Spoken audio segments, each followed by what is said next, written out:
On se retrouve pour de nouvelles impressions d'entrepreneurs avec Thibaut Bechtoil, le PDG de Cosmos, une entreprise qui fait près de 10 millions d'euros de chiffre d'affaires et qui compte 60 personnes. Thibaut, bonjour. Bonjour. Alors d'abord qu'on comprenne bien ce que vous faites, vous mesurez les données sur Internet. Est-ce que c'est finalement de la mesure d'audience, de la mesure du trafic, les deux? Qu'est-ce que c'est exactement que votre métier? Alors notre métier, en fait, on est un éditeur de logiciels qui fait une brique technologique qui permet d'être utilisée pour différents cas d'application.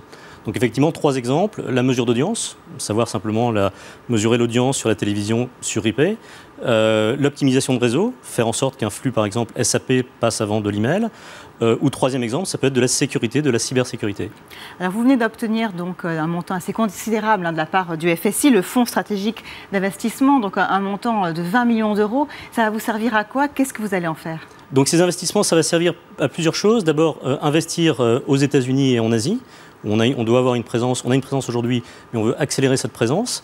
Deuxièmement, investir dans la R&D, donc savoir reconnaître des nouvelles applications, la haute performance, c'est des choses importantes pour nous. Et puis enfin, comme on est une brique technologique, animer un programme partenaire qui sont toutes les sociétés qui forment une solution complète à l'aide de la brique Cosmos. Alors on a évidemment eu beaucoup de questions à remonter de la part du Cercle des entrepreneurs du Figaro, et notamment donc à savoir, est-ce que vous faites du cloud computing? Parce qu'aujourd'hui on en parle beaucoup, tout le monde ne sait pas forcément ce que c'est. Et est-ce que ce serait intéressant d'ailleurs pour les petites entreprises d'en faire?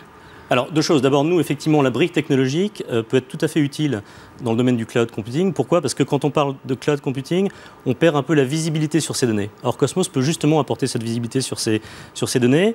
Et d'autre part, dans le domaine du cloud computing, il y a des problématiques de sécurité, de cybersécurité qui sont très importantes.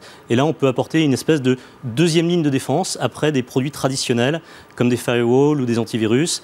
Et on apporte donc cette possibilité de connaître encore mieux ce qui se passe sur le réseau. Alors ça, c'est ce qu'on fait pour les entrepreneurs. En fait, c'est vrai que le cloud computing, ça leur permet d'accéder en fait à des tas d'applications auxquelles ils n'auraient peut-être pas eu accès il y a quelques années. On peut faire de la CRM, on peut avoir des systèmes de RP assez sophistiqués. Et tout ça, c'est extraordinaire pour les PME. C'est un coût d'accès à ces technologies qui est bien sûr beaucoup plus faible. Donc il faut plutôt en faire. Absolument. Alors une dernière question, vous êtes un entrepreneur, un chef d'entreprise très engagé, notamment auprès des PME. Vous allez participer au prochain G20IS qui se tiendra à Nice. Quels conseils vous pouvez aujourd'hui donner à des entreprises comme ça qui s'intéressent à votre métier, au métier qui se rapproche du vôtre? Alors, en fait, je pense que dans l'entrepreneuriat, il y a 2 choses qui sont importantes. La première, c'est d'être accompagné. On ne peut pas être un bon entrepreneur tout seul, ou ceux qui sont seuls, généralement, se plantent parce qu'il faut être entouré, il faut avoir des gens qui ont peut-être plus d'expérience, un carnet d'adresses à apporter. Donc, tout ce qui est coaching, et moi, je fais partie d'un réseau qui s'appelle le Réseau Entreprendre, qui a été créé par la famille Mullier, ça apporte des résultats extraordinaires. Dans le réseau Entreprendre, le taux de succès des entreprises après 5 ans, c'est 97%, quand en moyenne, c'est à peu près 50% après 5 ans. Donc une entreprise est en vie et successful à plus de 97%. Donc première chose, il faut se faire aider. Voilà, il faut se faire aider, il faut penser qu'on peut avoir des tas d'idées qui viennent de l'extérieur. Et je dirais que le coach régulier qui vous voit 1 ou 2 fois par mois, c'est quelque chose de très intéressant et de très productif.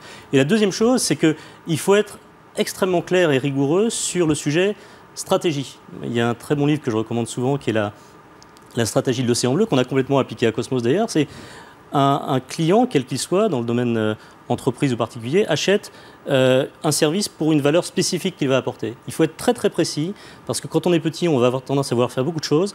Il faut savoir quelles sont les batailles et donc les investissements que l'on va mener et ce que l'on va décider de ne pas faire. On pourrait prendre des tas d'exemples, les compagnies low cost. Il faut savoir se différencier, en fait. Voilà, il faut savoir se différencier, mais se différencier, ça veut dire qu'il y a peut-être 3 ou 4 domaines, produits ou services sur lesquels vous allez être excellent.